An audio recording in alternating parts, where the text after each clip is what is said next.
बिहार में आज घोषित मतदान नतीजों के बाद राज्य की राजनीतिक तस्वीर स्पष्ट रूप से बदलती दिखाई दे रही है। कई जिलों में एनडीए गठबंधन ने अधिकांश सीटें हासिल की हैं और अब सरकार गठन की औपचारिक प्रक्रिया चालू है। विभिन्न दलों के नेता आज पटना में उच्च स्तरीय बैठकों में हिस्सा ले रहे हैं। कुछ मीटिंगें गठबंधन सहयोगियों के बीच सीटों और मंत्रालयों के बंटवारे पर केंद्रित हैं। विपक्षी दलों ने नतीजों पर अपनी प्रतिक्रियाएं दी हैं और कुछ नेताओं ने निर्वाचन प्रक्रिया और मतगणना पर सवाल उठाए हैं, परंतु चुनाव आयोग ने परिणामों की वैधता पर भरोसा जताया है। राज्य प्रशासन ने सार्वजनिक व्यवस्था बनाए रखने के लिए अतिरिक्त सुरक्षा और शांति व्यवस्था के निर्देश दिए हैं, ताकि किसी तरह की अप्रिय घटना न हो। आम नागरिकों के लिए आवश्यक सेवाएं सामान्य हैं और सरकार अचानक बदलने की स्थिति में भी सेवाओं के निर्बाध संचालन का भरोसा दे रही है। ये राजनीतिक खबर आपकी इच्छा के अनुरूप कम रखी गई है।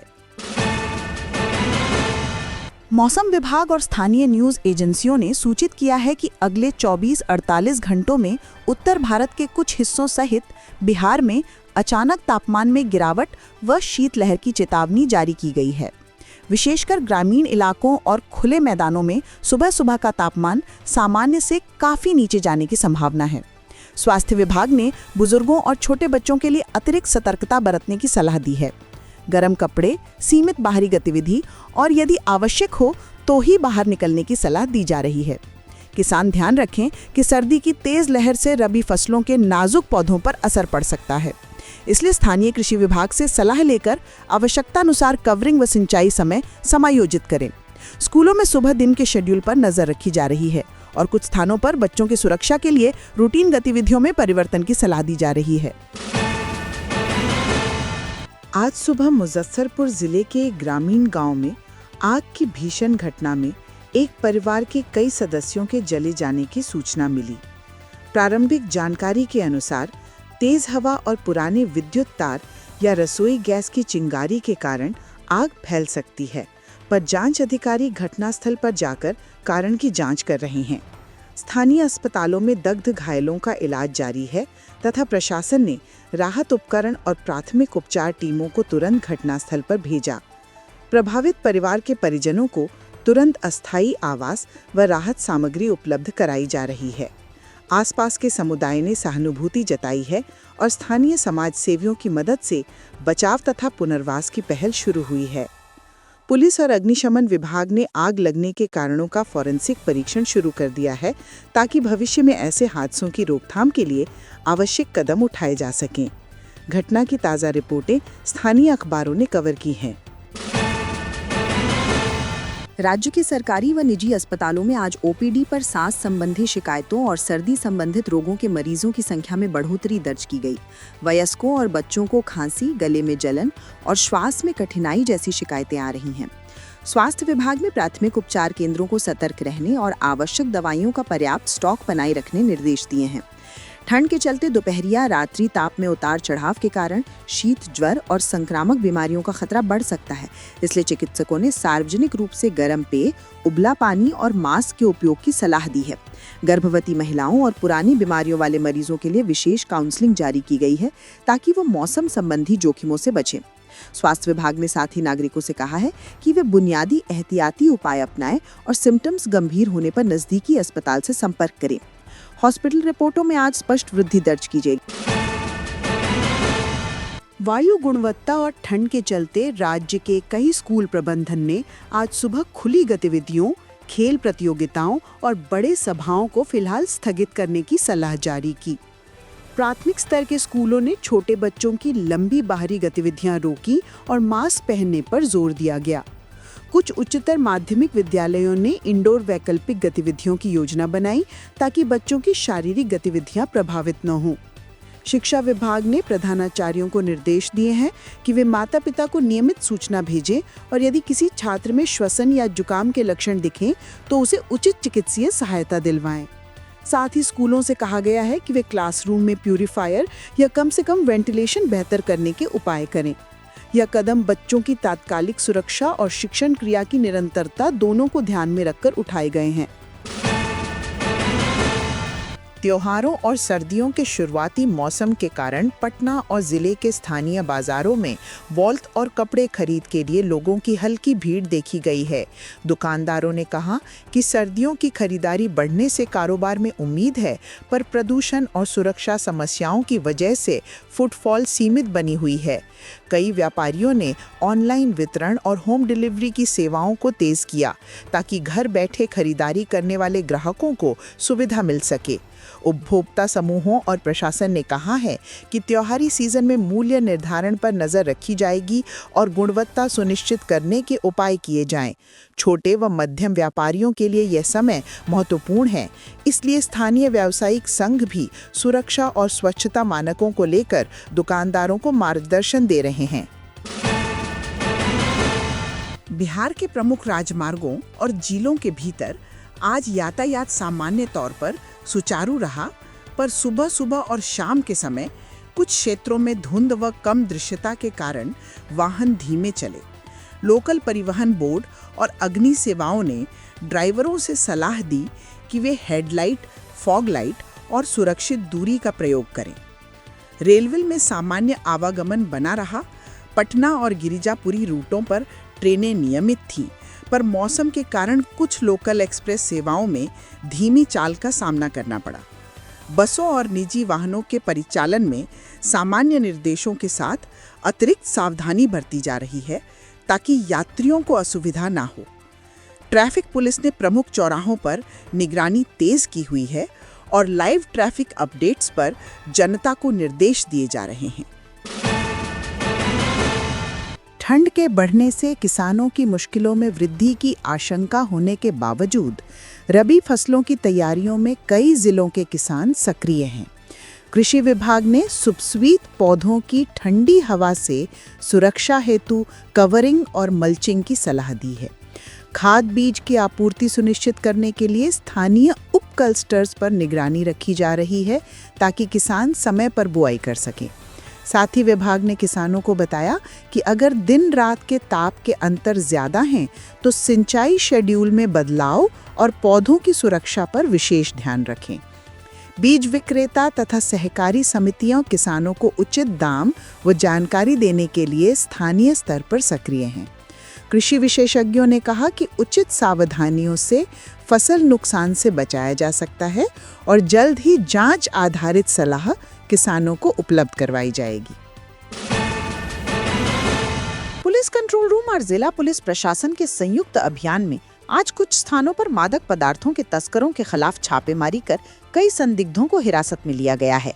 बरामदगी में नशे की सामग्री के साथ साथ कुछ नकदी और संदिग्ध दस्तावेज भी आए हैं। मामले की आगे की जांच जारी है। पुलिस का कहना है कि ये अभियान नशे की आपूर्ति श्रृंखला को प्रभावित करने और स्थानीय बस्तियों में बढ़ती आपराधिक घटनाओं को नियंत्रित करने के उद्देश्य से किया गया है। साथ ही पुलिस ने लोगों से अनुरोध किया है कि वे किसी भी संदिग्ध गतिविधि की सूचना नजदीकी थाने को दें, ताकि आगे की कार्रवाई समय पर हो सके। राज्य में पिछले कुछ महीनों में हुए संगठित अपराध के खिलाफ इन निरंतर अभियानों का असर धीरे धीरे दिखने लगा है। आज सुबह कुछ उपनगरीय इलाकों में विद्युत आपूर्ति में छोटी अवधि के व्यवधान रिपोर्ट हुए, जिनका कारण बिजली लाइनों में शॉर्ट या ट्रांसफार्मर से संबंधित तकनीकी खराबी बताई जा रही है। वितरण कंपनी की टीम तुरंत मरम्मत के लिए भेजी गई और प्रभावित क्षेत्रों में अस्थायी आपूर्ति बहाल की गई। वितरण निगम ने कहा कि पुराने केबल और अधोसंरचना को बदलकर आपूर्ति की विश्वसनीयता बढ़ाने की प्रक्रिया तेज की जा रही है। नागरिकों से अनुरोध है कि वो किसी भी खुले वायरिंग या असामान्य धुएं की स्थिति में तुरंत कॉल करें, ताकि गंभीर दुर्घटनाओं से बचा जा सके। अधिकारी ये भी कह रहे हैं कि बिजली कटौती के पूर्व संभावित जानकारी SMS या नोटिस के माध्यम से दी जाएगी, ताकि लोग अपने आवश्यक काम समायोजित कर सकें। पटना शहर के एक प्रमुख कला परिसर में लोक संस्कृति और हस्तशिल्प के प्रदर्शनी महोत्सव की तैयारियां जोरों पर हैं। आयोजन में राज्य भर के कारीगर भाग ले रहे हैं और लोगों के लिए स्थानीय हस्तशिल्प, पारंपरिक व्यंजन और सांस्कृतिक कार्यक्रमों का आयोजन होगा। आयोजकों ने भीड़ और सुरक्षा को ध्यान में रखते हुए प्रवेश नियमन, प्राथमिक चिकित्सा बिंदु और कोविड-कालीन दिशा निर्देशों का पालन सुनिश्चित किया है। स्थानीय प्रशासन ने आयोजकों से कहा है कि कार्यक्रम के दौरान साफ सफाई और कचरा प्रबंधन पर विशेष ध्यान रखा जाए, ताकि पर्यावरण और स्वास्थ्य मानदंडों का पालन हो सके। ये मेला स्थानीय अर्थव्यवस्था और कारीगरों के लिए एक अच्छा मंच साबित होने की उम्मीद जताई जा रही है। राज्य सरकार द्वारा कुछ विभागों में आज ऑनलाइन सेवाओं का और विस्तार किया गया, जैसे भूमि रिकॉर्ड, जन्म मृत्यु प्रमाण पत्र और व्यापार पंजीकरण के लिए मोबाइल फ्रेंडली पोर्टल पर अपग्रेड्स किए गए। इन बदलावों का उद्देश्य आम लोगों को कम से कम दफ्तर आने जाने में छूट देना और पारदर्शिता बढ़ाना है। साथ ही डिजिटल सहायता केंद्र और ग्रामीण डिजिटल सखी जैसी पहलें अब अधिक लोगों तक पहुंच रही हैं, ताकि वे ऑनलाइन प्रक्रियाओं का लाभ उठा सकें। सरकारी अधिकारियों ने कहा कि इन सुधारों से समय की बचत होगी और भ्रष्टाचार के अवसर भी घटेंगे। नागरिकों को नौवहन और सहायता हेतु हेल्पलाइन नंबरों के बारे में जानकारी दी जा रही है। ये बदलाव भारत को डिजिटल क्षेत्र में आगे बढ़ाने की दिशा में महत्वपूर्ण कदम हैं। बिहार के कुछ मध्यवर्ती मार्गों पर पहले किए गए मरम्मत कार्यों के कारण आज कुछ सीमित निर्माण कार्य जारी रहे। सड़कों के सुधार से आने वाले दिनों में आवागमन में सुधार की उम्मीद है, पर अस्थायी लेन बंद और संकेतों की वजह से यात्रियों को मार्ग बदलने की सलाह दी गई। सार्वजनिक परिवहन के जिम्मेदारों ने कहा कि मरम्मत के दौरान सार्वजनिक सुरक्षा सुनिश्चित करने के लिए 12 घंटे पेट्रोल व चेतावनी संकेत लगाए गए हैं। यात्रियों से कहा गया है कि वे यात्रा से पहले लाइव अपडेट देखें और यदि संभव हो तो निजी यात्रा टालकर सार्वजनिक परिवहन अपनाएं, ताकि ट्रैफिक का असर कम रहे। आज पटना के एक बड़े हॉल में आयोजित रोजगार मेले में बड़ी संख्या में युवा उपस्थित रहे, जहां सरकारी तथा निजी कंपनियों ने अपनी अपनी नियुक्ति आवश्यकताएं बताईं। मेले में आईटी, निर्माण, बैंकिंग और स्वास्थ्य क्षेत्र के नियोक्ताओं ने इंटरव्यू और स्किल आधारित चुनौतियां रखी। विशेषज्ञों ने कहा कि ऐसे मेलों से काम की संभावनाएं बढ़ती हैं, पर उम्मीदवारों को साक्षात्कार और रिज्यूम मैनेजमेंट पर बेहतर तैयारी की सलाह दी जा रही है। रोजगार विभाग ने कहा कि वे भविष्य में भी मेलों की संख्या बढ़ाकर युवाओं के लिए अवसर सृजित करने पर काम कर रहे हैं। स्थानीय एनजीओ और नगर निकायों ने आज शहर के कुछ नदी तटों और तालाबों की सफाई अभियान शुरू की। स्वच्छता और जल संचयन को प्राथमिकता देते हुए ये पहल ग्रामीण तथा शहरी दोनों समुदायों में सकारात्मक प्रतिक्रिया पा रही है। स्वयंसेवकों ने कचरा निकालने, प्लास्टिक हटाने और तटों पर नई पौधरोपण की गतिविधियां की। नगर निगम ने कहा कि ये लघु परियोजनाएं दीर्घकालिक जल संरक्षण और बायोडायवर्सिटी के लिए महत्वपूर्ण हैं। साथ ही स्कूलों एवं कॉलेजों के छात्र भी इस गतिविधि में सक्रिय रूप से भाग ले रहे हैं, ताकि पर्यावरण संरक्षण के प्रति नई पीढ़ी में जागरूकता बढ़े। राज्य के प्रमुख पर्यटन स्थलों पर बढ़ती सुविधाओं और मौसम सर्दी के मद्देनजर प्रशासन ने भीड़ प्रबंधन और सुरक्षा जांच कड़ी की है। पर्यटकों को प्रवेश नियमों और निर्देशों के बारे में पहले से सूचित किया जा रहा है, ताकि किसी भी तरह की असुविधा न हो। पर्यटन विभाग ने गाइडलाइंस जारी किए और स्थानीय गाइडों को प्रशिक्षित कर पर्यटकों के बेहतर अनुभव व सुरक्षा की जिम्मेदारी सौंपी गई है। इसके साथ ही पर्यटन स्थलों के आसपास के इलाकों में साफ सफाई और पार्किंग प्रबंधन पर जोर दिया जा रहा है, ताकि स्थानीय समुदाय भी इन पहलों से लाभान्वित हों। कुछ जिलों के शिक्षा विभाग ने आंचल शौचालित सेफ्टी वेलनेस कार्यक्रमों की शुरुआत की, जिसमें छात्र छात्राओं के लिए आत्मरक्षा, साइबर सुरक्षा और हेल्थ हाइजीन पर कार्यशालाएं सम्मिलित हैं। इन कार्यक्रमों का उद्देश्य बच्चों में जागरूकता बढ़ाना और स्कूल, परिवार, समुदाय के बीच तालमेल स्थापित करके सुरक्षा नेटवर्क बनाना है। प्रशिक्षकों ने कहा कि छोटे छोटे कदम जैसे सुरक्षित इंटरनेट व्यवहार, असाइनमेंट की निगरानी और घर से स्कूल तक सुरक्षित मार्ग इस पहलकदमी के प्रमुख अंग हैं। इसके साथ ही स्थानीय पुलिस स्कूल समन्वय बैठकों में शामिल होकर सुरक्षा मुद्दों पर चर्चा कर रही है। आज राज्य के एक प्रमुख राजमार्ग पर बस और बड़ा ट्रक आपस में टकरा गया। दुर्घटना में कई यात्री घायल हुए और कुछ को निकटतम अस्पतालों में भर्ती कराया गया। राहत और रेस्क्यू टीमों ने मौके पर पहुंचकर यातायात को नियंत्रित किया और घायलों को प्राथमिक उपचार उपलब्ध कराया।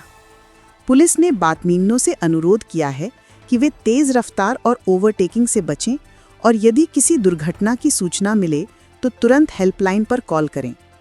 दुर्घटना की वजहों की जांच जारी है। शुरुआती संकेत बताते हैं कि कम विजिबिलिटी और ओवर स्पीड का योगदान हो सकता है। लोकल मंडियों और सुपरमार्केट्स की सूचनाओं के अनुसार आज कुछ जिलों में मौसमी सब्जियों की कीमतों में हल्के उतार चढ़ाव देखे गए, विशेषकर ताज़े फल और सब्जियों में। दुकानदारों ने कहा कि लॉजिस्टिक और मौसम के कारण आपूर्ति श्रृंखला प्रभावित होने से कीमतों में अस्थायी वृद्धि हो सकती है। सरकार द्वारा निगरानी एवं आवश्यक होने पर पीडीएस व संचयी स्टॉक जारी करने के प्रावधान हैं, ताकि आम उपभोक्ता को राहत मिल सके। नागरिकों से अपील की जा रही है कि वे मौसमी व स्थानीय उत्पादों का ही प्रयोग अधिक करें, जिससे आपूर्ति मांग में असंतुलन कम किया जा सके। अंत में कई स्थानीय सामुदायिक समूहों और स्वयंसेवी संस्थाओं ने आज जरूरतमंद परिवारों के लिए राहत सामग्री का वितरण किया और वृद्धों के लिए सहायता केंद्र खोलने की पहल की घोषणा की।